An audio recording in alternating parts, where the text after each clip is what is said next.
अस्सलाम वालेकुम, good morning everyone, welcome and welcome to Geo Pakistan with Humayun Abdullah. एक बात जो शुरू में कर देनी है, this is a warning to all the students out there. कल भी दी थी हमने, मुझे और अब्दुल्ला को भर भर के मैसेजेस आप लोगों के आ रहे हैं हमारे हर सोशल मीडिया प्लेटफॉर्म पे, इंस्टाग्राम ले लें, ट्विटर ले लें, जहां आप लोग अपने स्कूल का नाम लिखते हैं, अपने कॉलेज का नाम लिखते हैं और आपकी यही प्ली है कि हम आपका केस लड़ें कि स्कूल कॉलेजेस ना खोले जाएं।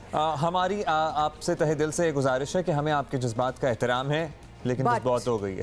नहीं, बहुत हो गई है नहीं, बट वी एक्चुअली देखें, हम साइड लेते हैं और आपकी आवाज़ जो है आगे लेके जाते हैं when we believe in it. And genuine issues में हमने बहुत से मामलात में फैसिलिटेट किया है हुकाम तक ये इशू पहुंचाने में। कोई भी इशू हो, चाहे वो मेडिकल एंड डेंटल कॉलेजेस के एंट्री टेस्ट का मामला हो या और दीगर इशूज हों, लेकिन इस मर्तबा नहीं हो सकता। लेकिन इस पर तो हमने बड़ा पूरा उसको कहते हैं ना जस्टिफिकेशन भी दी है कि क्यों स्कूल्स खुल जाने चाहिए। अब बाकी पूरा मुल्क जब खुला हुआ है, पूरा मुल्क लिटरली खुला हुआ है, everything is going as per normal, तो फिर स्कूल्स क्यों ना खुले? मतलब इट डजंट मेक सेंस। और बाय द वे बच्चों, आप लोगों को ये भी बता दें, जो एसओपीज जिसका अगर तो जेन्युइनली आपको वो है कि एसओपीज फॉलो नहीं होंगे, it is up to you to follow the SOPs. स्कूलों में जिस तरह फॉलो हो रहे हैं और किसी इंडस्ट्री में कहीं और नहीं हो रहे। माशाल्लाह, अगर आप नथिया गली, मरी और इन जगहों के रिजॉर्ट्स जाके देखें तो वहाँ पे बुकिंग नहीं मिलती है आपको, इतना रश है। बल्कि वहाँ जाके आप देख चुके होंगे क्योंकि सारे तो सैर करके आ गए हैं। जब सैरें हो रही हैं, जब तमाम तफरीहें चल रही हैं, जब सब कुछ जिंदगी में नॉर्मल है, तो फिर स्कूल क्यों नहीं खुले? So on a serious note, शुक्र करें कि we are over that very bad patch और अब things can get back to normal। And I wonder and I doubt कि क्यों आप लोगों को नहीं अपने दोस्तों के साथ रोज मिलने की ख्वाहिश होती और उनके साथ टाइम स्पेंड करने का और स्कूल की एक्टिविटीज और सारा जिंदगी में पॉज लगाने की। अब वो तो चलो एक पेंडेमिक की वजह से पॉज लग ही गया पूरा साल 2020, लेकिन अब उसको अनपॉज कर देना, अब आगे जाने का वक्त आ गया। अच्छा जी, अगर आपको लगता है कि ये सब कुछ तीसरी दुनिया के ममालिक में होता है, जैसे कि पार्लियामेंट पे धावा बोल देना, जैसा कि तोड़ फोड़ करना, तो आप बिल्कुल गलत हैं। क्योंकि अमेरिका में जनाब बड़ा ही ज़बरदस्त तो नहीं कहना चाहिए, लेकिन बहुत ही अजीब व गरीब सीन हुआ है। और ऐसा हुआ इससे पहले बहुत कम देखा गया दुनिया के तरक्की याफ्ता ममालिक में। अमेरिका के नौमुंतखब सदर जो बाइडन के इंतखाबात में जीत के बाज़ाब्ता अमल के दौरान ट्रंप के हामी बेकाबू हो गए। इन्होंने कैपिटल हिल पर धावा बोल दिया, जिस पे पूरी दुनिया जो है दम बखुद है, पूरी दुनिया हैरान है कि हुआ क्या है। Actually you don't expect from over there, लेकिन वो बात भी अब वैसे पिछले साल से ख़त्म हो चुकी है।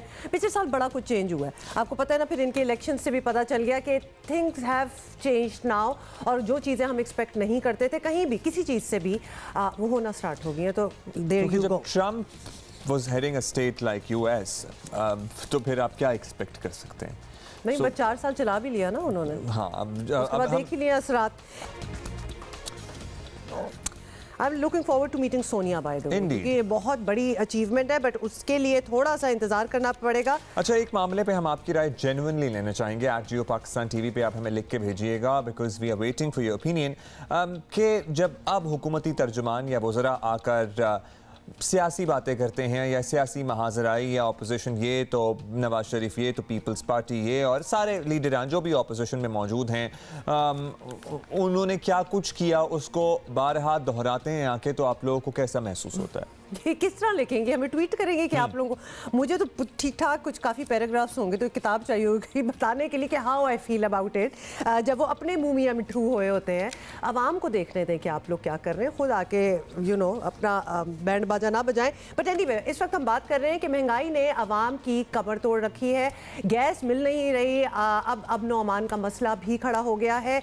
कमाल ये है कि हुकूमती तरजीहात में सियासी महाजराई पहले नंबर पर है, बाकी मसाइल पीछे हैं। तो ये बड़ा सिंपल किस्म की इक्वेशन है। काबीना इजलास हो या पार्टी तर्जुमानों का, जो हर पीर को बाय द वे वज़ीर आज़म की ज़ेर सदारत होता है, एक ही बात पर जोर होता है, हुकूमत को अपोजिशन से कोई ख़तरा नहीं, मुखालिफ सियासी हुकूमत को दबा कर रखो, NRO नहीं देंगे का जुमला भी हर मीटिंग और हर प्रेस कॉन्फ्रेंस में सुनने को मिलता है। ज़राए के मुताबिक आपको ये भी बता दें, कई वुज़रा अवामी मसाइल सामने लाने की कोशिश करते रहते हैं, लेकिन उन्हें ज़्यादा भाव नहीं दिया जाता। अवाम के मसाइल क्या हैं?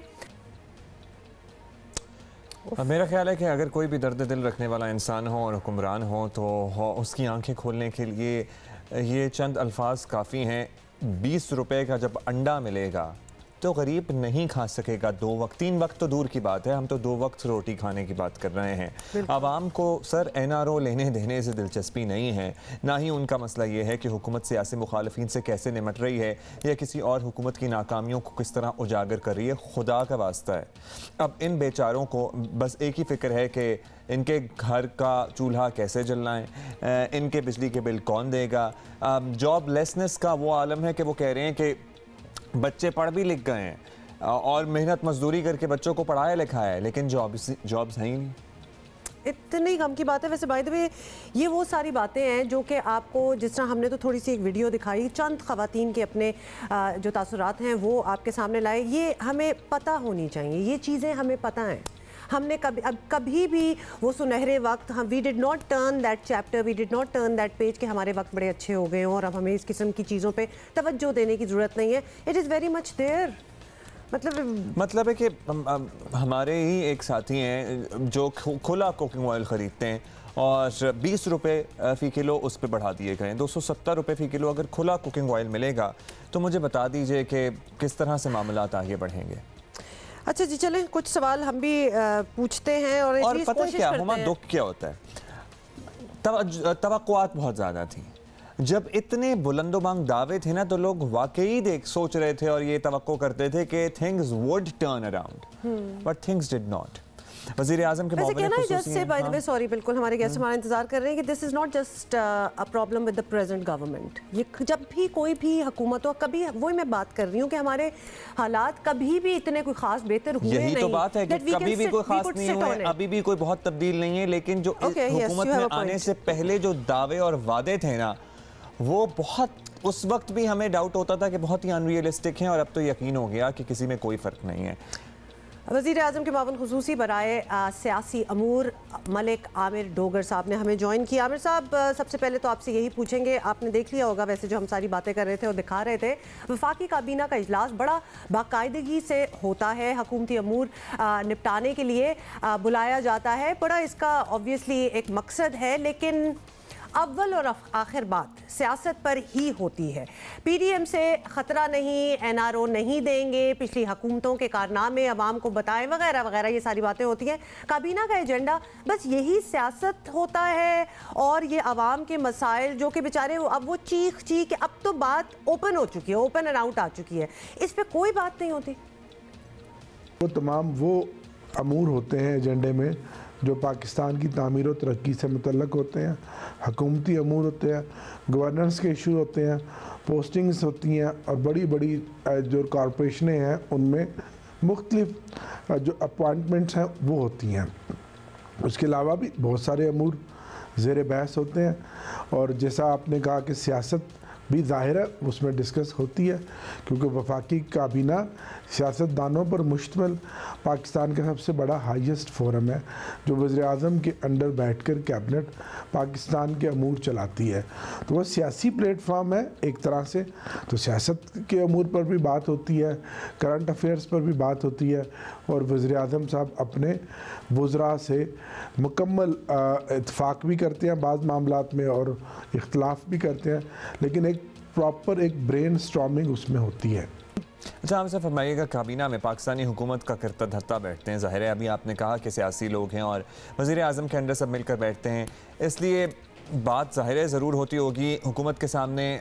अगर चैलेंजेस की बात कर लें तो सियासत के अलावा चैलेंजेस पर जब डिस्कशन होती है तो सबसे बड़ा चैलेंज क्या तय पाया आप लोग? किसी एक मीटिंग का मुझे अहवाल बता दीजिए कि क्या आपने सोचा कि हाँ जी वज़ीर आज़म ने कहा और सबने मिलकर कहा हाँ सबसे पहले हमारी प्रायोरिटी है कि इसको हल कर लें, या फिर क्या ऑपोजिशन ही सबसे बड़ा चैलेंज है आपका? मे बी PDM से कोई खौफ और ख़तरा हुकूमत को नहीं है। हमारे लिए जो सबसे बड़ा चैलेंज है वो महंगाई है, हमारे लिए सबसे बड़ा चैलेंज है वो भारी कर्ज़े हैं जो हम पर विरसे में मिले और वो बेपनाह कई दहाइयों का वो मसाइल हैं। वो एक तरह का जिसको कहते हैं कि वो एक बहुत बड़ा बैकलॉग है जो माजी के हुक्मरान अपने अल्लों तल्लों पर खर्च कर कर छोड़ कर गए, लेकिन आज हमारी मुआशी टीम की बेपनाह मेहनत से अल्हम्दुलिल्लाह पाकिस्तान इमरान खान साहब की क़यादत में तरक्की की मनाजिल बड़ी तेज़ी से तय कर रहा है। अच्छा मलिक आमिर साहब, ये भी बताएं कि पाकिस्तानियों को जो इस वक्त मसाइल दरपेश हैं वो महंगाई, बिजली, गैस, चीनी, पेट्रोल, अंडे, मैं तो कहती हूँ हर चीज़ डाल दें बीच में, ऐसी चीज़ें हैं जो कि वज़ीर आज़म की इतनी बड़ी माशी टीम की ऑब्वियसली डोमेन है, तो क्या वज़ीर आज़म ख़ुद या वज़रा इस माशी टीम की कारकर्दगी से मुकम्मल मुतमईन है?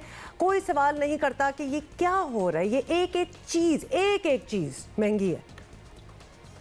यकीनन उसमें सवालात जवाबात भी होते हैं, तनकीद भी होती है, और आप जानते हैं कि हमारे 2 साल में वज़ीर आज़म साहब की अनथक मेहनत और उनकी मुआशी टीम को भी ये बड़ा क्रेडिट है कि आज हमारी जो मुआशी टीम की जो कारकर्दगी है, उनकी जो एक तरह की पॉलिसीज़ हैं, उसकी बदौलत मुल्क अब आगे की तरफ जा रहा है। तनकीद भी होती है, महंगाई बहुत बड़ा चैलेंज है, गैस की लोड शेडिंग बहुत बड़ा चैलेंज है।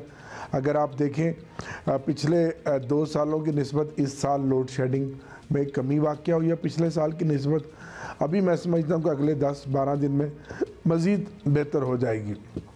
और प्राइस कंट्रोल के ऊपर बात होती है, वज़ीर आज़म तवातर के साथ हर हफ्ते प्राइस कंट्रोल कमेटी की मीटिंग करते हैं जिसमें हफीज़ शेख साहब और बाकी मेंबरान होते हैं, और इस तरह सूबों को भी तकरीबन रोज़ाना कोई दिन ऐसा नहीं है जब वज़ीर आज़म महंगाई का नोटिस ना लें, और उनके लिए सबसे बड़ा टारगेट भी यही है कि उन्होंने इस मुल्क के अवाम को रिलीफ देना है और महंगाई पर कंट्रोल करना है।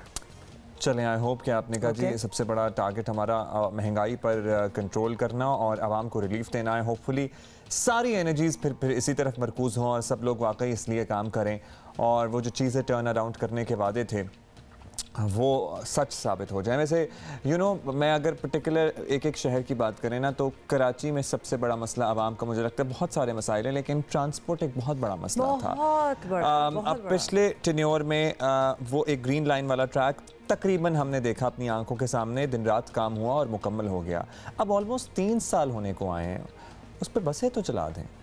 मतलब जो चीज़ ऑलमोस्ट कंप्लीट हो गई थी। कराची की नुमाइंदा जमात है पाकिस्तान तहरीक इंसाफ, लोग आप से खुश हो जाएंगे कि लोगों ने आपको वोट दिए थे। ये वो चीज होगी जो कोई ना कर सका और आपने कर दिया, मतलब यही कर लें, इसी खातिर कर लें। बट एनीवे और बहुत सी एडवाइसेस हैं जो अच्छा कराची की हम बात करें तो हाँ, डिसअपॉइंटिंग तो था और डिसअपॉइंटमेंट इनको हुई भी होगी। अभी हमें ज्वाइन किया है जी टेस्ट क्रिकेटर आकिब जावेद ने, उनसे पूछ लेते हैं कि क्या तैयारी है, अब करना क्या है आगे। आकिब कैसे हैं आप? पाकिस्तान न्यूजीलैंड के खिलाफ टेस्ट सीरीज भी हार गया, एवरीबडी नोज। यूं तो हार जीत खेल का हिस्सा है, लेकिन जिस बुरे तरीके से हारे हैं उसके बारे में हम क्या करें, बस अफसोस ही कर सकते हैं। तो आपको लड़कों से यही उम्मीद थी, क्या उम्मीद थी, क्या एक्सपेक्टेशंस थी, क्या गलत हुआ?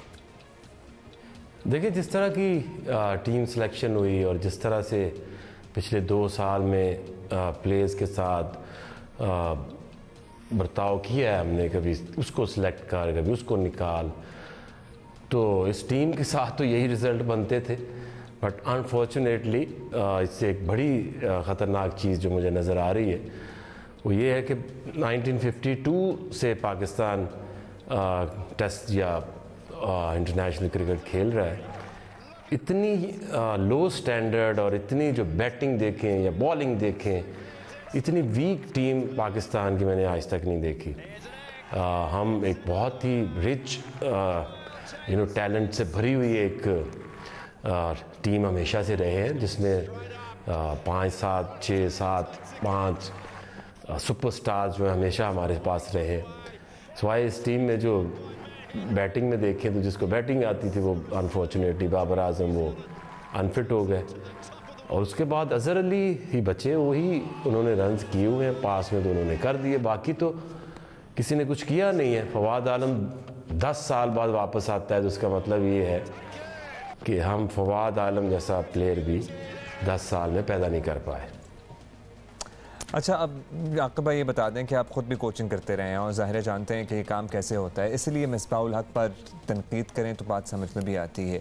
आपको मिसबाह पर बुनियादी एतराज़ क्या है? अब तो आप इतने अरसे से लाहौर कलंदर के टैलेंट प्रोग्राम से भी एसोसिएटेड है।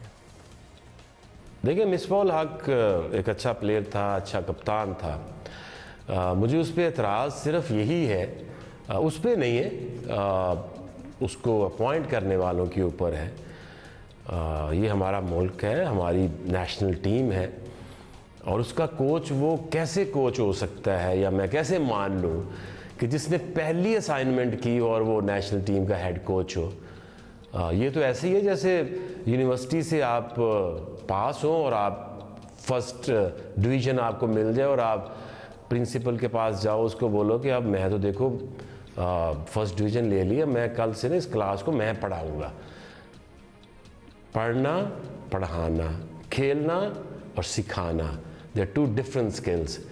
और दुनिया में कभी ऐसे नहीं होता। कोच का मतलब क्या है, आपने क्रिकेट खेल ली है, उसका एक्सपीरियंस है, उसके बाद आप कोर्सेज करते हैं लेवल 1, 2, 3, 4, और उसके बाद आप एक ग्रास रूट से अपना सफ़र शुरू करते हैं as coach. This is a profession, this is not a joke. आप पहले छोटी बच्चों से शुरू करते हैं, फिर ग्रेजुअली 4-5 साल आपको लगते हैं, आपको समझ आती है कि कोचिंग चीज़ क्या है, इसको इम्प्लीमेंट कैसे करते हैं, टेक्निकली कैसे लोगों को डील करते हैं। तो मेरा बुनियादी तो सवाल या मैं जो बोल रहा हूँ वो वही है कि इसको प्रोफेशन समझा जाए, इसके साथ मजाक ना किया जाए। अच्छा, आकिब ये सब कुछ तो आपने समझा दिया। अब अगर आपके नज़दीक कोचिंग स्टाफ में तब्दीली लानी है तो आपकी नज़र में कोई और मुतबादिल है मिसबाह वगैरह का?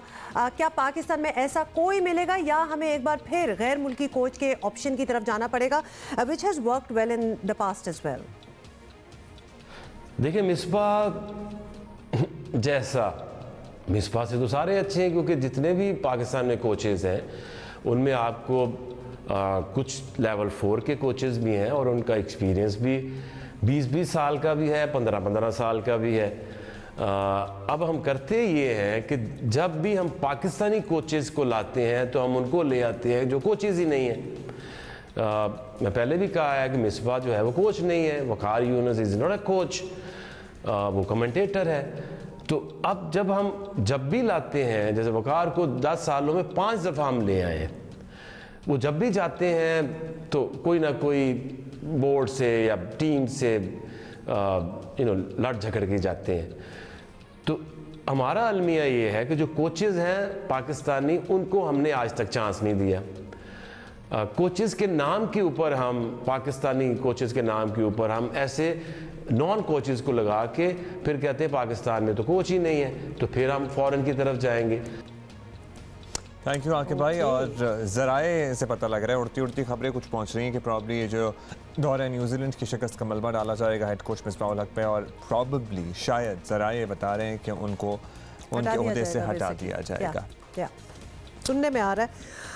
अच्छा जी, ब्रेक लेते हैं और उसके बाद लेट दिस सिंक इन। लेकिन इसके बाद बड़ी अच्छा इंटरेस्टिंग इंटरव्यू हमने करना है। आज हमारी मेहमान है खैबर पख्तूनख्वा की पहली खातून DPO। और कुछ मनाज़र दिखाने हैं आपने? या बिल्कुल दिखाएं। खैबर पख्तूनख्वा में आपको पता है मुख्तलिफ मकामात पर बर्फबारी जारी है और सयाहों के लिए पुरकशिश स्पॉट्स बने हुए हैं ये मकामात। और वैसे टू बी ऑनेस्ट मैं बहुत ज़्यादा एडवेंचरस नहीं हूँ, क्योंकि वो जो गाड़ियों पे चेन वगैरह बांध के और फिर बर्फ़ में गाड़ी चलाना और गाड़ी का स्लिप होना, ये देख लें, इट इज़ स्कैरी।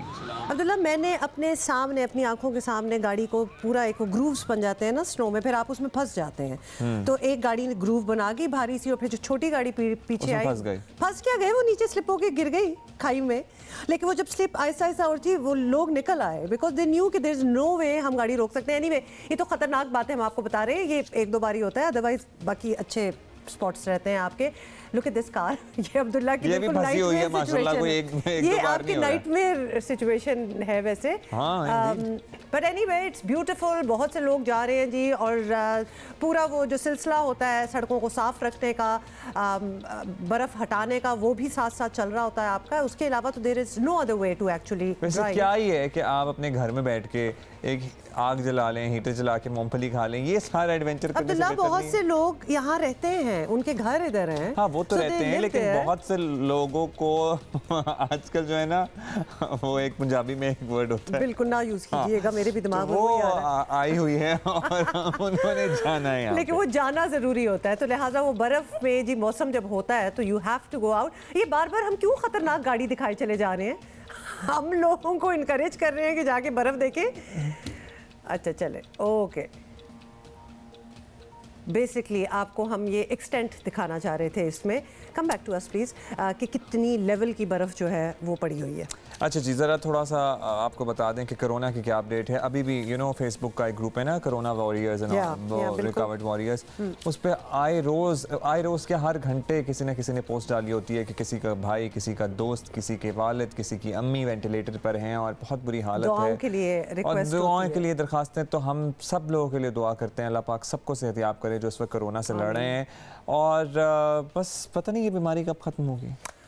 अच्छा जी, आम कोरोना से कहीं ज़्यादा रफ्तारी से फैलने की सलाहियत रखने वाली वायरस की नई स्ट्रेन आपको बता दें कि वो पाकिस्तान आ चुकी है। गैर मामूली हालात, गैर मामूली इक़दामात का तकाजा कर रहे हैं। ख़ास तौर पर रवा माह तालीमी इदारे खुल रहे हैं और यकीनी तौर पर ज़्यादा एहतियात डेफिनेटली करना होगा। कल दोबारा से एक प्रॉपर लॉकडाउन सीन अनाउंस हुआ है दोबारा से कल। So it's really bad over there. लेकिन साथ साथ नॉर्मेलिटी की तरफ भी लाने की कोशिश की जा रही है, स्पेशली रिगार्डिंग स्कूल्स। हाँ, वज़ीर आज़म की टास्क फोर्स बराए साइंस और टेक्नोलॉजी के सरबराह डॉक्टर अताउर रहमान से बात करेंगे, हमारे साथ मौजूद है। डॉक्टर साहब, कोरोना वायरस की नई स्ट्रेन पाकिस्तान में आ चुकी है। अब शुरू में बताया गया था 3 लोग आए, यूके से ही आए।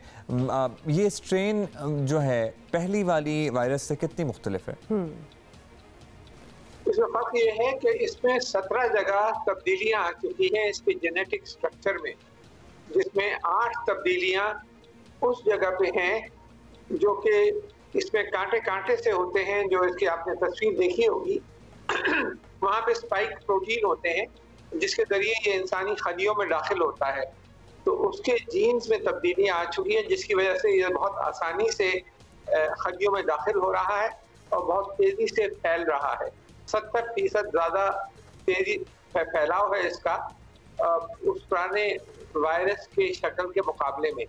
तो इस वजह से और ये क्योंकि तेजी से फैलता है उस पुराने वायरस से, इसलिए बरतानिया में ये सितंबर में पाया गया था, लेकिन दिसंबर तक पूरे जो साउथ इंग्लैंड है उसमें ये छा गया, लंदन और उसके सारे साउथ ईस्ट इंग्लैंड के सारे इलाकों में छा गया। तो बहुत तेजी से ये पुराने वैरायटी को दबा देता है और खुद ज़्यादा डोमिनेट करने लगता है। तो इस वजह से बहुत ज़रूरी है कि हम एहतियात और ज़्यादा सख्त करें, क्योंकि अभी वैक्सीन आने में और मुहैया होने में इतनी तादाद में जितनी चाहिए अभी 6 से 12 महीने लग सकते हैं। चलिए, समझ भी आ गई थोड़ी सी कि जेनेटिक स्ट्रक्चर किस तरह इसका चेंज हो गया। डॉक्टर साहब, ये भी बताइएगा कि अगर कोरोना का ये वायरस ज़्यादा तेज़ी से फैलता है तो जाहिर है कि अब पहले से ज़्यादा एहतियात की ज़रूरत भी होगी। तो इस वक्त मुल्क में लॉकडाउन वगैरह ऑब्वियसली नहीं है, तो क्या गैर मामूली हालात में गैर मामूली इक़दामात की ज़रूरत नहीं है कि कुछ जगहों पर हाई इंटेंसिटी जहाँ हो, जहाँ ज़्यादा केसेज हों, उनको दोबारा से लॉकडाउन कर दिया जाए, ख़ासतौर पर बिकॉज ये स्ट्रेन जो है ये ज़्यादा तेज़ी से फैलती है? अभी तक जो हमने हुकूमत ने जो स्ट्रैटेजी हिकमत अमली अपनाई है वो बहुत कामयाब रही है और उसके तहत दुनिया भर में सराहा गया है। ये जो वायरस आया है अभी ये फैला नहीं है, अभी तक 99.9999% पुराना ही वायरस इस वक्त मुल्क के अंदर है। ये तो सिर्फ 3 केसेस ऐसे देखे गए थे जो बरतानिया से आए थे, शायद उससे बढ़ के 10, 20, 50 हो, लेकिन ये नहीं है कि लाखों लोग इसमें खुदा न खास्ता मुब्तला हो गए हों। तो अभी इस किस्म की फर्दर लॉकडाउन, सख्त लॉकडाउन की ज़रूरत नहीं है। अच्छा, अब ये बताइएगा डॉक्टर साहब के जो कोरोना की लहर मौजूद, इसमें आपको क्या स्पाइक कुछ कम होता हुआ नज़र आ रहा है, या अभी आपको लगता है कि पीक आना है या पीक गुजर गया है? How do you foresee it? मेरे ख्याल से तो ये स्टेबल हो गया है यहाँ पाकिस्तान में और केसेस कम होंगे, लेकिन फिर दोबारा बढ़ेंगे और तीसरी लहर आएगी और फिर चौथी लहर आएगी और 5वीं लहर आएगी और ये लहरें आती रहेंगी साल, 2 साल, 3 साल, कई साल तक, जब तक कि हम या तो अपने आप को प्रोटेक्ट नहीं कर लेते वैक्सीन के जरिए या कोई दवाई ईजाद नहीं हो जाती जो लोगों को इमीडिएटली क्योर कर सके, तो ये लहरों का सिलसिला जो जारी रहेगा। और इन लहरों का ताल्लुक हमारी एहतियात से है। हम एहतियात करेंगे, लहर की जो इंटेंसिटी है वो कम हो जाएगी। एहतियात बंद करेंगे, दोबारा लहर शुरू होकर फैलना शुरू हो जाएगा। तो ये तो एक लहरों की सिलसिला जो है अब कई साल तक लग रहा है कि ये चलता रहेगा।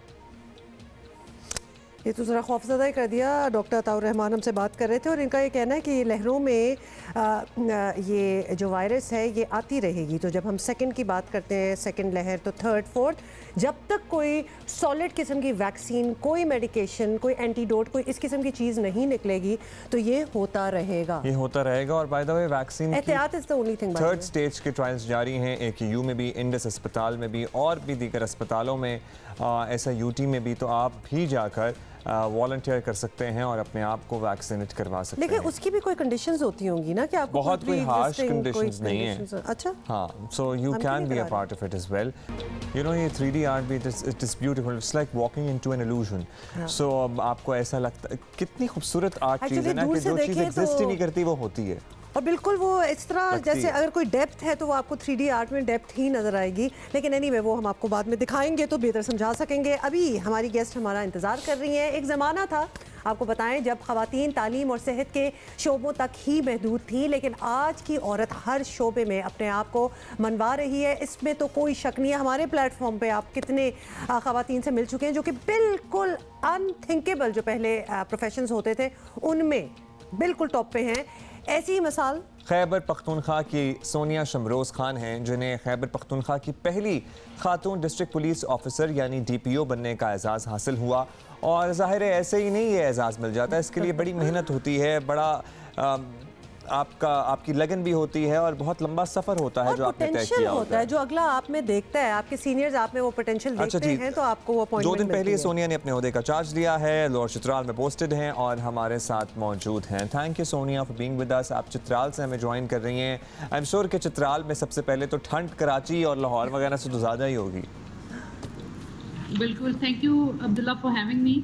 यहाँ पे ठंड थोड़ी सी ज़्यादा है कंपैरेटिवली। जी, अच्छा सोनिया, एबटाबाद से इसलिए आपको फील नहीं हो रही? बिल्कुल, आप तो यूज्ड टू हैं ठंड की, because you are from Abbottabad. Sonia, हम बहुत इंप्रेस्ड हैं आपकी अचीवमेंट और आपकी ट्रेजेक्ट्री से सो फार कि आपने क्या क्या अचीव कर लिया है। And you definitely look very relaxed इस नई आपको जो पोजीशन मिली है इसमें। ये सिलसिला अगर आप ब्रीफली बता सकें, ये शुरू कैसे हुआ? जब भी ख़वातीन को हम पुलिस के रोल में देखते हैं तो हम ज़रा थोड़े से घबरा भी जाते हैं और इंस्पायर भी होते हैं कि ये कैसे सोचा होगा इसने। जी, एक्चुअली जिस तरह आपने बताया, मैं एबटाबाद से हूँ और मैं हूँ भी हॉलियन आर्मी बर्न हॉल से पढ़ी हूँ। तो मुझे हमेशा से कोई यूनिफॉर्म फोर्स ज्वाइन करने का शौक़ था, लेकिन वहाँ उस वक्त इतना आर्मी में रुझान नहीं था लड़कियों का। और मुझे ये भी मेरी ख्वाहिश थी मैं कोई ऐसा प्रोफेशन ज्वाइन करूँ जिसमें किसी की मदद कर सकूँ, कुछ ऐसा कर सकूँ जिससे लोगों को इंस्पायर कर सकूँ, कुछ नया कर सकूँ, किसी के लिए रोल मॉडल बन सकूँ, कुछ कंट्रीब्यूट कर सकूँ, स्पेशली पाकिस्तान का इमेज कुछ बेहतर कर सकूँ। तो फिर अल्लाह ने मुझे कम्पिटिटिव एग्जाम में कामयाबी दी, CSS कर लिया, फिर अल्लाह ने मुझे पुलिस सर्विस में मेरी एलोकेशन हो गई। तो इस तरह मेरा ये जो ख्वाब, अल्लाह ताला ने तो आपको कामयाबी दी CSS में, लेकिन उसके लिए बड़ी स्ट्रगल होती है। हर कोई ज़ाहिर है सोनिया CSS नहीं कर पाता, you know, managing a family, और आपने शादी के बाद भी अपनी पढ़ाई को जारी रखा, वो सब कुछ कैसे हुआ? अब्दुल्ला, ये सब मेरी फैमिली की सपोर्ट से हुआ है और मेरे माँ बाप की दुआओं से, मेरे इन लॉज की दुआओं से, उनकी सपोर्ट से हुआ है। My husband is additional commissioner, he is working with FPR। तो मेरा बेसिकली मेरे टीचर भी वही हैं। मेरे हस्बैंड ने मुझे CSS कराया, मैंने कोई एकेडमी ज्वाइन नहीं की, कुछ नहीं किया। साथ मैंने फैमिली भी मैनेज की, साथ मैंने पढ़ाई भी की। फिर अल्लाह बस CSS क्वालिफाई कर लिया और उसमें मेरी फैमिली और हस्बैंड की सपोर्ट बहुत एक अहम रोल है। मतलब ये तो मेरा दिल चाह रहा है मैं सारा टॉपिक बदल दूं और आपकी रिलेशनशिप पे बात करना शुरू कर दूं कि हस्बैंड ने आपकी पढ़ाई कराई, मतलब इतनी माशाल्लाह आपको बैकिंग थी, इतनी पुश थी, विच इज़ अमेजिंग। ये कम सुनने को मिलता है। तो अब आप माशाल्लाह आपके 3 बच्चे हैं। सोनिया, पहले बात हो रही थी तो आपने ये बताया भी, so they are with you in Chitral और हस्बैंड की पोस्टिंग कहीं और है? जी, my kids are with me in Chitral और मेरे हस्बैंड हज़ारा पोस्टेड हैं तो वो एबटाबाद नहीं हैं। जी, वाओ जबरदस्त। तो किस तरह रिसेप्शन है? आई एम वेरी क्यूरियस कि आप चित्राल जितना हमें थिंकिंग में डेवलप भी लगता है बाकी मुल्क में देखा जाए, पर उतने ही उनके अपने ट्रेडिशंस भी हैं। How do they accept a woman in this position? अल्हम्दुलिल्लाह हमारे यहाँ पे बहुत ज़्यादा एक्सेप्टेबिलिटी हुई, मतलब एक्सेप्टेबिलिटी है लेडी ऑफिसर्स की। और सबसे अहम बात यह है कि चित्राल अपनी सकाफत, मेहमान नवाजी और खुश अखलाक़ी की वजह से बहुत फेमस है इंटरनेशनली भी। तो जब मैं यहाँ आई तो मुझे बिल्कुल लगा ही नहीं कि मैं किसी एलियन एनवायरनमेंट में आई हूँ।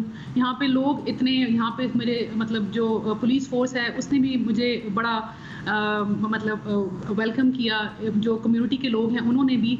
और मेरे लिए एक चैलेंज भी है कि अब मैं जितना इन्होंने मुझसे एक्सपेक्टेशंस हैं, अल्लाह मुझे कामयाब करे। और जो हमारा आईजी साहब का विजन है और केपी पुलिस का विजन है कि हम कुछ जो इनिशिएटिव्स हैं जिसमें वुमेन एम्पावरमेंट है और इस तरह के जो हमारे इनिशिएटिव्स हैं उनको यहाँ पे लेटर ऑफ स्पिरिट्स में इम्प्लीमेंट करवा सकूँ। अच्छा ये बताइएगा सोनिया कि ओवरऑल पुलिस फोर्स में ख़वातीन का रिसेप्शन कैसा है? इस पे भी हमने ज़रा बात की नहीं, क्योंकि this is a male dominated force. एक तो बात ये हो गई। दूसरी बात ये कि CSS आपने कर लिया, उसके बाद किस फील्ड में जाना है वो बड़ा अहम सवाल होता है। तो ये पुलिस का इंतखाब आपने कैसे कर लिया? ख़ास तौर पे इतनी चॉइसेस हैं। जी बस एक्चुअली इनिशियली तो मेरी फैमिली जो थी वो इतना मतलब स्पेशली मेरे मतलब जो मेरे पेरेंट्स हैं या मेरे इन-लॉज हैं, उन्होंने पुलिस को इतना वो होता है ना थोड़ा सा कि स्टीरियोटाइप इमेज होता है हमारी सर्विस में, पुलिस सर्विस में मेल ऑफिसर भी नहीं है, तो उनके लिए एक नई चीज़ थी। लेकिन फिर मैं ये कहूँगी कि मेरे जो हस्बैंड है ऑब्वियसली वो सर्विस में थे, उनको अंदाज़ा था कि मैं इस पुलिस ज्वाइन करके कुछ जो मेरी वो मैंने बताया था कि मेरी ख्वाहिश थी कि कुछ कंट्रीब्यूट कर सकूँ, कुछ पॉजिटिव कर सकूँ, कोई नया कर सकूँ। तो उन्होंने मुझे ये कहा कि आप पुलिस फोर्स में मतलब पुलिस ज्वाइन करके ये जो आपकी मतलब जो आपका ख्वाहिश है इसको पूरा कर सकती हैं। तो फिर बस मैंने पुलिस फोर्स ज्वाइन कर ली और बस वो दिन और आज का दिन है, मैंने कभी रिग्रेट नहीं किया। और अल्हम्दुलिल्लाह जिनको थोड़ा सा वो भी था कि होता है पेरेंट्स को, तो वो भी अल्हम्दुलिल्लाह दे आर वेरी हैप्पी और दे आर वेरी सबऑर्डिनेट्स हैं आपके जो मातहत हैं, उनका रिसेप्शन कैसा था? क्योंकि police is a male dominated force. And also ये हम आपसे सोनिया इसलिए भी पूछ रहे हैं क्योंकि हम पहले भी ख़वातीन पुलिस ऑफिसर से बात कर चुके हैं इसी फोरम पे। हमें पता है कि ज़रा बाकियों को भी एक्सेप्ट करना कर लेते हैं, लेकिन थोड़ी सी रेजिस्टेंस होती है, एटलीस्ट हमने ये सुना है एट वर्क प्लेस। तो फिर हम आपका एक्सपीरियंस सुनना चाह रहे हैं। हुमा अल्हम्दुलिल्लाह मुझे तो अल्हम्दुलिल्लाह जो सीनियर्स मिले उन्होंने भी बहुत मोटिवेट किया, बहुत इनकरेज किया, सपोर्ट किया। और इसी तरह जो मेरे जो टीम है, जो मेरे साथ जो काम करते हैं मेरा स्टाफ, वो भी बहुत अच्छा मिला है मुझे। मतलब मैं ये गिला नहीं कर सकती कि मुझे एक अच्छी वर्किंग एनवायरनमेंट नहीं मिली। और मैं इस प्लेटफॉर्म से ये भी ज़रूर कहूँगी कि जो भी ख़वातीन, जो भी लड़कियाँ, young girls police force join करें, बहुत अच्छा वर्किंग एनवायरनमेंट है यहाँ पे। अब दूर से आपको लगता है कि यहाँ पे वर्किंग एनवायरनमेंट ठीक नहीं है क्योंकि वो एक परसेप्शन लोगों ने बनाई हुई है, बिल्कुल भी ऐसा नहीं है। यहाँ पे बहुत इज्जत है, आप हर काम करने वाले की इज्जत है। मैं ये कहूँगी जो आप मेहनत करेंगे, आप काम करेंगे, आप अपने आप को खुद प्रूव करना होता है। तो अगर आप ज्वाइन करें। जी सोनिया, अब ये तो आपने ज़ाहिर है अपने आप को खुद प्रूफ करना होता है और आप अपने लिए रास्ते बनाते रहते हैं तो लोगों की सपोर्ट भी मिलती रहती है। Managing a family with the profession, ये कितना मुश्किल होता है? क्योंकि हम इससे पहले भी आपसे ब्रेक में बात कर रहे थे कि ख़वातीन चाहे प्रोफेशनल दुनिया में जितनी मर्जी कामयाब हो जाएं, घर के कामों से उनको छुट्टी या फरागत नहीं मिलती। Very true, very true. मतलब वो चीज़ तो चलनी होती है, बाकी चीज़ें आपने करनी है, प्रोफेशन वगैरह तो वो एक्स्ट्रा समझा जाता है, वो एक्स्ट्रा समझा जाता है क्योंकि घर तो आप ही ने चलाना है। नहीं, फिर ये कहूँगी अल्हम्दुलिल्लाह इस मामले में मैं बड़ी ब्लेस्ड हूँ। Actually my husband is only son, तो मेरी जो बच्चों की दादी दादा हैं उनकी भी प्रायोरिटी सिर्फ मेरे बच्चे हैं। और मेरी जो वालदा हैं, मैं एक ही बेटी हूँ जो पाकिस्तान में रहती हूँ, मेरे बच्चे हैं, तो वो मेरी वालदा की प्रायोरिटी भी सिर्फ मेरे बच्चे हैं। तो अल्हम्दुलिल्लाह दादा दादी नाना नानी ने वो मेरे बच्चे इस तरह मैनेज किए हैं कि मुझे बिल्कुल मैं कोई परेशानी नहीं होती मुझे, मैं बैलेंस कर सकती हूँ। सोनिया, तो इतनी आइडियल सिचुएशन माशाल्लाह लग रही है, माशाल्लाह माशाल्लाह कहेंगे बिकॉज इस तरह हर किसी की होती नहीं है, but this is very good. Finally आपसे पूछना चाहती हूँ, पुलिस ऑफिसर की दहशत होती है। अब आपसे हम बातें कर रहे हैं, आप इतनी इजी टू टॉक टू हैं, इतनी स्माइलिंग हैं, कोई डरता है आपसे? कोई खौफनाक नहीं लग रही हैं बिल्कुल भी नहीं। ये सवाल आपको मेरे सबऑर्डिनेट से पूछना चाहिए, ये मुझसे नहीं पूछना चाहिए। चले जी, हमें आप जैसे पुलिस अफसरान की जरूरत है। थैंक यू सोनिया शमरोज हमारे साथ मौजूद थी, और बेस्ट ऑफ लक। और ये जो फैमिली की सपोर्ट होती है, particularly when you have kids, तो ग्रैंड पेरेंट्स की सपोर्ट सबसे ज्यादा अहम होती है। And can I just say, ये तो चलो पुलिस ऑफिसर है, बहुत बड़ी बात है, किसी भी प्रोफेशन में एक खातून हो, जब तक फैमिली की सपोर्ट नहीं होगी वो आगे नहीं बढ़ सकती। And this is very sad, ये दुनिया में हर जगह होता है। जब फैमिली आपके साथ साथ होती है, आपको इनकरेज कर रही होती है, आपको बता भी रही होती है क्या सही है क्या नहीं सही, वो आपके इंटरेस्ट में आपको बता रही होती है, that is when you actually take off and do good. अच्छा जी, ये तो इधर हो गया। अब हम वापस सियासी बातों पे इसलिए आ जाएंगे हुकूमत गिराने के लिए पीडीएम तहरीक के साथ साथ पीपल्स पार्टी ने भी सिंध में एक्चुअली हुकूमत इत्तेहादियों को इंगेज कर लिया। मुस्लिम लीग नून पंजाब में हमें ऐसी कोई कोशिश करती हुई नजर आ नहीं रही है।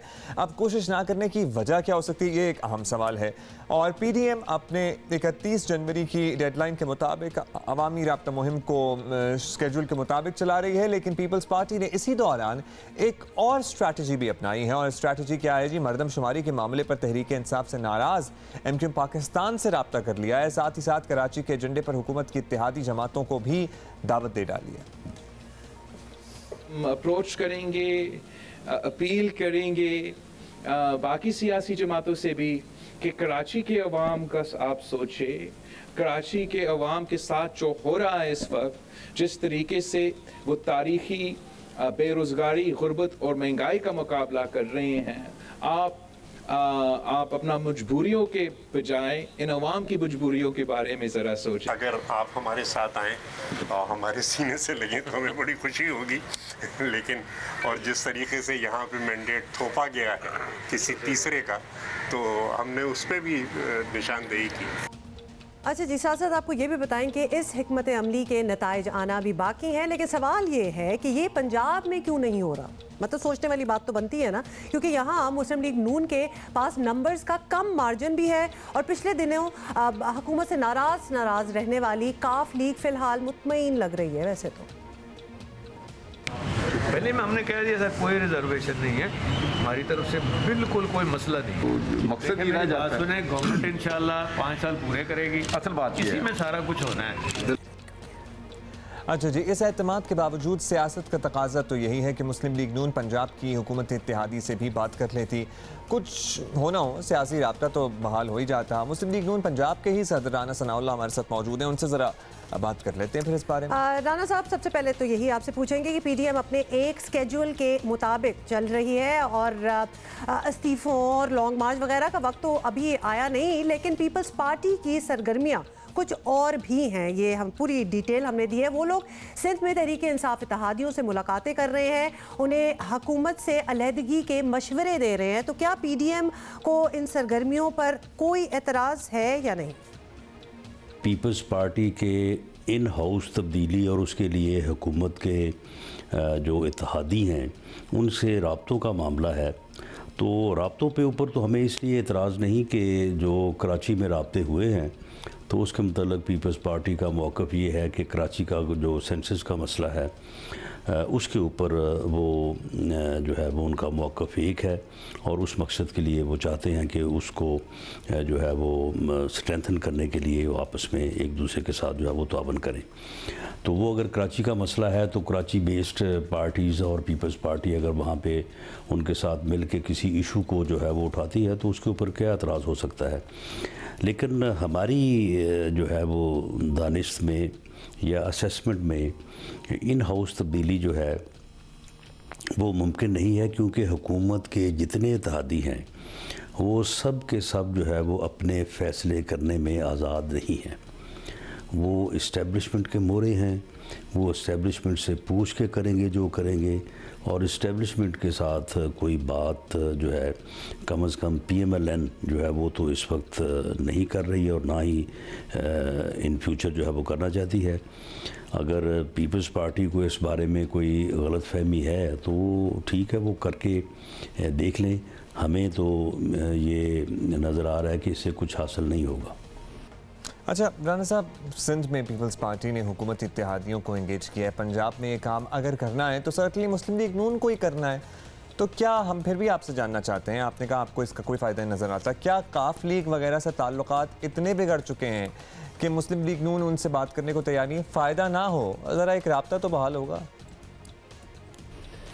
नहीं, काफ लीग से हमारे कोई ताल्लुकात जो है वो ना को पहले इतने अच्छे थे, ना अब इतने अच्छे हैं, और ना उनके बगाड़ में कोई ऐसा कोई जो है वो नया मोड़ आया है।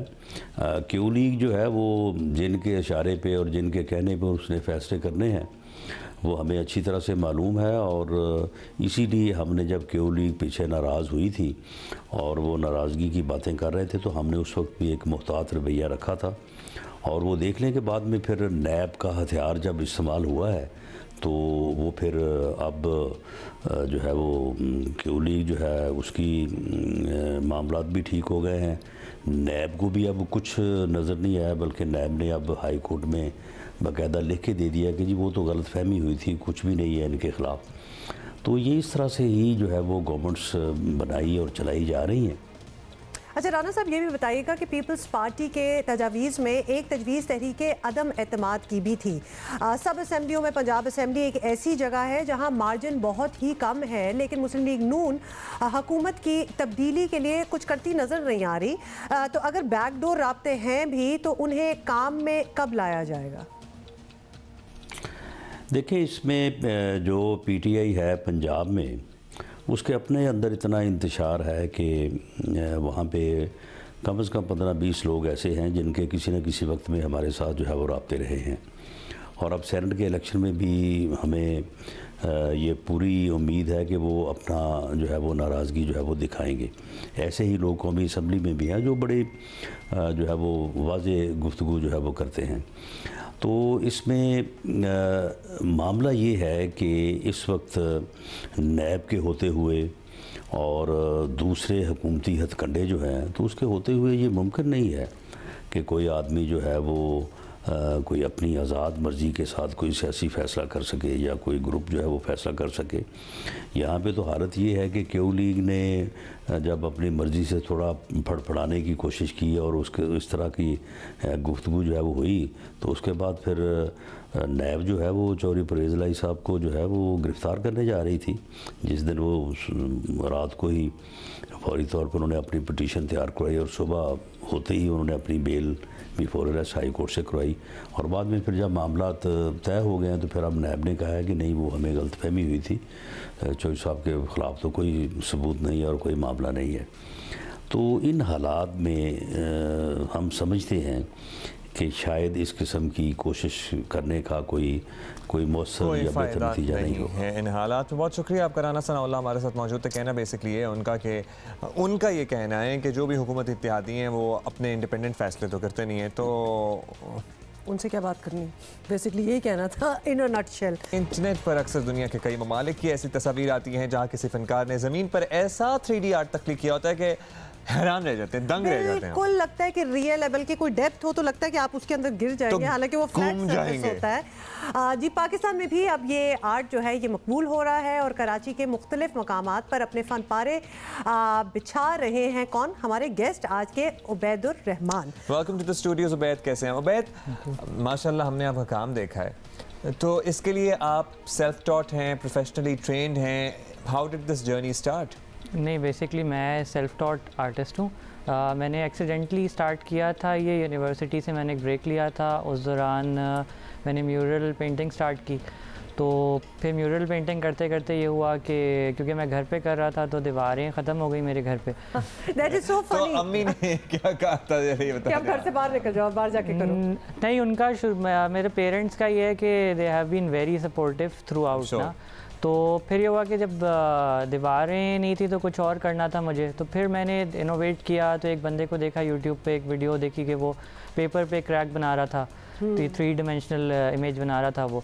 तो फिर मैंने खैर उसको रिप्लिकेट किया, लेकिन अपनी छत पे ना, और हाँ फ्लोर के ऊपर लाइफ साइज़ बनाया, वो छोटा सा बना रहा था, मैंने बड़ा बनाया। तो जब उसको 2-3 घंटे बाद मैंने तस्वीर ली तो वो 3 डायमेंशनल लग रही थी। तो फिर वही हुआ, मैंने सोशल मीडिया पे अपलोड की। हम साथ साथ आपके कुछ तस्वीरें दिखा रहे हैं जो कि आप ही के घर के रूफ की हैं, और आपने वो सारी एक्सपेरिमेंटेशन जो थी, बेसिकली अपना हाथ साफ करने वाली बात होती है, तो वो आपने उधर किया। बिल्कुल बिल्कुल, जो सारा मेरा लर्निंग प्रोसेस है वो वहीं पर है। मैंने छत पे ही स्टार्ट किया, वहीं फिर मटेरियल्स की अंडरस्टैंडिंग, इवन पेंट्स की अंडरस्टैंडिंग के टोनल अंडरस्टैंडिंग। मैंने ये स्टार्ट किया था 2014 के मिड में ना। So it's been a good 6-7 years. Yeah, good 6 years now. So किसी बाहर के, चूँकि इसकी इब्तदा इस आर्ट की तो हमने बाहर के मुल्कों में ही देखी, अब आप कर रहे हैं और शायद 1-2 और लोग कर रहे होंगे, लेकिन कुछ उनसे राब्ता बाहर के आर्टिस्ट से कि आपने किस तरह स्टार्ट किया, कुछ सीखना, कुछ इस किस्म का ऑनलाइन कोर्स में सिस्टम किया?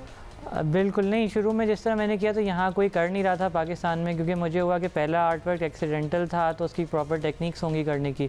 तो फिर मैंने इंटरनेट पे देखा तो एक अमेरिकन आर्टिस्ट हैं ट्रेसी ली स्टम्प, मैंने काफ़ी सारों से रब्ता किया तो ट्रेसी वॉज काइंड इनफ, तो उन्होंने मुझे फिर रिस्पॉन्ड किया और उन्होंने फिर मुझे टिप्स देना शुरू की। तो फिर जब वो ये हुआ सिलसिला इस तरह हो गया कि वो टिप्स देती थी तो मेरे पास स्पेस थी, मैं आर्ट वर्क्स नए नए बनाता था, उन्हें इम्प्लीमेंट करता था। तो वो एक तरह से कह लें टीचर स्टूडेंट का हमारा रिलेशन बन गया। तो वो इंटरनेट पे मैं उनसे जो भी मैं इमेज बनाता था उनसे शेयर करता था। तो अच्छा, वो फिर बहुत से इल्यूजन्स होते हैं ये 3D में, ऑप्टिकल इल्यूजन्स बनाने, सबसे ज़्यादा चैलेंजिंग क्या लगता है? कोई रियल लाइफ फिगर बनाना जैसा कि घोड़ा पेंट करना, या कोई फिगर्स ऐसे कोई ज्योमेट्रिक पैटर्न्स बनाना? नहीं, इसमें ना ज्योमेट्रिक पैटर्न्स जो होते हैं वो ज़्यादा डिफ़िकल्ट होते हैं, क्योंकि अगर जिस तरह आप ये इमेजेस देखते हैं ना तो ये एक फिक्स्ड व्यू पॉइंट से काम करता है, जो इनका इल्यूजन होता है ना विद योर कैमरा या मोबाइल डिवाइस या ऑप्टिकल लेंस वगैरह। आप किसी एक जगह खड़े रहें तभी आपको प्रॉपर 3D नजर आएगा। तो उसमें फिर ये होता है कि जिस तरह ऑर्गेनिक कोई चीज़ होती है ना, जिस तरह घोड़ा हो गया या एक इंसान हो गया कोई, तो वो उसमें ऑर्गेनिक होता है तो उसमें गलती की गुंजाइश होती है। लेकिन जब आप ज्योमेट्रिकल पैटर्न कोई बना रहे हो तो क्योंकि वो पैटर्न होता है और वो एक इंच भी इधर से उधर, उसमें फिर ना वो बहुत ज़्यादा नज़र आती है गलती, तो वो मुश्किल होती है। अभी आपसे बात हो रही थी ब्रेक में, तो आपने बताया कि इसमें फिर आपने खुद भी बड़ी इनोवेशंस की, खास तौर पे जिन पेंट्स जो आप यूज़ करते हैं, जिनसे बनाते हैं, आप बताते हैं कि आपने चौक को भी चेंज किया कि वो किस तरह चौक हो कि वो परमानेंट रहे, धुल ना जाए। हाँ जी, शुरू में जब मैं कर रहा था तो चौक पेस्टल में क्योंकि बाज़ार से लेता था तो वो काफ़ी एक्सपेंसिव होते थे। तो फिर अगेन वो फिर इंटरनेट से ही मैंने देखा कि किस तरह से हम चौक घर पे बना सकते हैं, तो वो घर पे मैंने बनाया। फिर आहिस्ता आहिस्ता वो रेसिपी इनोवेट होती गई, तो फिर इतनी हो गई कि वो फिर ना वाटर प्रूफ होने लग गए कि यानी उनको जो बारिश होती है या पानी से कोई ख़ास इतना फ़र्क नहीं पड़ता। तो फिर ये होता था कि वो फिर थोड़ी उनकी लाइफ आर्ट वर्क की ज़्यादा हो जाती है। सो अमेजिंग कि आपने लिटरली खुद सोचा, फिर इंटरनेट पे खोज लगाई, आपने सीख भी लिया। तो एक होता है ना, लोग कहते हैं जी हम अपनी ड्रीम पूरी नहीं कर सके क्योंकि हम स्कॉलरशिप नहीं दी, तो पैसे नहीं थे। आप में लगन होना तो आप कर लेते हैं। अच्छा, एक और हमने आपकी पेंटिंग या 3D आर्ट देखा था जिसमें कुछ एनिमेट हो रहा था, वो दिखाइएगा आप जरा साथ में, तब उसके बारे में बताएं। वो क्या ये अभी रिसेंट इनोवेशन मैंने की थी। मुझे एक आर्ट गैलरी ने अभी रिसेंटली इनवाइट किया था लास्ट ईयर रेजिडेंसी प्रोग्राम के लिए, तो मैं 1 महीना उनके पास था। तो वहाँ पे फिर मेरे जहन में काफ़ी ज़माने से ये आइडिया था कि आर्ट वर्क क्योंकि हम देखते हैं तो तस्वीर से कुछ बढ़ के होना चाहिए, उसमें एक एलिमेंट ऑफ इंटरैक्टिविटी ज़्यादा होना चाहिए। तो बाहर की दुनिया में मैंने देखा था ऑगमेंटेड रियलिटी को वो लोग इनकॉर्पोरेट कर रहे थे अपने कामों में, तो मैंने भी जो है ना फिर एक एप्लीकेशन बनाई जिसके थ्रू फिर मैंने ऑगमेंटेड रियलिटी को अपने कामों में इनकॉर्पोरेट किया। तो वो जो आर्ट वर्क अभी आपने देखा होगा वो पहला मेरा 4D आर्ट वर्क है और पाकिस्तान का भी वो पहला। What is this picture telling us? ये क्या कॉन्सेप्ट है इसके? अच्छा, इसमें ना बेसिकली क्योंकि रेजिडेंसी में मैं टारगेट कर रहा था जो हमारा डिवाइसेस का जो ओवर रिलायंस है, तो उसमें फिर ये था कि जिस तरह हम बच्चों को आजकल देखते हैं कि वो सारा टाइम डिवाइसेस लेके या जो उनके मोड्स ऑफ प्ले को बेसिकली मैं एक्सप्लोर कर रहा था। तो मोड्स ऑफ प्ले जो है वो फिजिकल से हट के अब जो है वो बिल्कुल जो है सिर्फ वो डिवाइसेस तक रह गए हैं। तो इसमें बेसिकली वो एक आर्ट वर्क था जो कि लाइट वे में ये टारगेट कर रहा है कि वो एक बच्चा है जो कि टैबलेट पे खेल रहा है अपने, और उसके इर्द गिर्द इंटरेस्टिंग एक्टिविटी हो रही है बट वो ही इज़ नॉट इंटरेस्टेड। अच्छा उबैद, अगर आपसे कोई सीखना चाहे तो do you teach as well? Yes, I teach as well. मैंने लास्ट 2019 में जो है मैंने एक यूनिवर्सिटी में भी एक वर्कशॉप कंडक्ट की थी वहाँ पे काफ़ी अच्छे लोगों ने रिजल्ट्स प्रोड्यूस किए थे स्टूडेंट्स से, क्योंकि आर्ट का बैकग्राउंड कोई फेसबुक पेज है जिस पे लोग आपसे रब्ता कर सकते हैं? बिल्कुल, मेरा फेसबुक पेज है, मेरे ही नाम से, उबैदुर रहमान के नाम से ही है। उबैदुर रहमान, बिल्कुल, स्पेलिंग OBAID उबैदुर रहमान। तो अच्छा, ये मैं आपका सारा आर्ट वर्क इधर देख रही हूँ, बनाने से पहले दिमाग में तो एक पिक्चर होती होगी, फिर क्या आप उसको पेपर पे जॉट डाउन कर लेते हैं या फिर एज यू स्टार्ट मेकिंग तो वो बनता चला जाता है? नहीं, मैं अलग अलग जगह के नहीं, अलग अलग प्रोसेस होता है। जिस तरह मेरा, अगर मैं अपनी पर्सनल स्पेस में या पर्सनल काम कर रहा हूँ, जो कि पर्सनल काम मेरा ना काफ़ी एक्सपेरिमेंटल होता है, मैं उसमें कोशिश ये होती है कि जो बाहर की दुनिया में हो रहा है उससे मुख्तलिफ किया जाए ताकि वहाँ पे एक हमारा नाम बने ना। और लेकिन जो कमर्शियल प्रोजेक्ट्स होते हैं या कमीशनड होते हैं तो उसमें ऑब्वियसली ब्रीफ होती है, तो उसमें फिर ये होता है कि उसको ना काम शुरू करने से पहले जितना ज़्यादा वर्कआउट कर ली जाए उसकी टेक्निकलिटीज़, तो फिर उसमें पेपर वर्क भी होता है, उसमें डिजिटल इमेजरी भी होती है, सब कुछ होता है ताकि जब आप ऑन साइट जाएं तो काम फिर स्पीड अप हो जाए। लेकिन जो मेरा अपना काम होता है उसमें फिर मैं जो है ना उसमें तो अपनी जगह है ना, जो मर्जी बिल्कुल एक आइडिया से स्टार्ट करते हैं। थैंक यू उबैदुर रहमान साहब हमारे साथ मौजूद थे। Your work is amazing, you are doing great. कभी आपके घर में दीवारें खत्म हो जाए तो हमारा घर हाजिर है, हमारे पास आ जाइएगा। ठीक है ना, आए तो जरूर एक्सपेरिमेंट कर ही लें आप, व्हाई नॉट। जबरदस्त काम कर रहे हैं जी, दिस इज सो डिफरेंट। बड़ी खुशी होती है हमें जब, क्योंकि आर्टिस्ट तो बहुत सारे होते हैं but this is out of the box. चले जी, और प्यारे शहर लाहौर चलेंगे, और लाहौर में कई हफ्तों से कचरा उठाने का काम मामूल के मुताबिक नहीं हो रहा है, जिसकी वजह से एक तो जगह जगह कचरा नज़र आता है, उसकी वजह से दिल बड़ा दुखता है, बड़ा ही दिल दुखता है। बिल्कुल सही आपकी बात है, कर रहे हैं आप। अहले लाहौर ने ऐसे मनाज़िर बरसों से नहीं देखे, इसलिए दिल दुखता है, क्योंकि नज़र आप you not used to it, तो इसलिए उनकी परेशानी और भी ज़्यादा हो जाती है। बुज़दार हुकूमत की इंतज़ामी सलाहियतों पर शदीद तनकीद हो रही है। लाहौर से उम्मे फरवा हमें क्या बता रही हैं, असल हालात जो है ना, she is going to show us. Over to you Umme Farwa. जी, लाहौर में कई दिनों के बाद आज जो है लाहौर वेस्ट मैनेजमेंट ने सफाई ऑपरेशन जो है शुरू किया है, और इससे पहले लाहौर के अंदर गंदगी का बहुत बुरा हाल था। कोई ऐसी जगह, कोई ऐसा इलाका, कोई ऐसा मोहल्ला नहीं था जहाँ पर कचरे के ढेर ना लगे हों, और उसकी वजह सबसे ज़्यादा जो वजह पहले थी वो यही थी कि जो सफाई कंपनियाँ थी उनके साथ कॉन्ट्रैक्ट जो था वो ख़त्म हो गया था।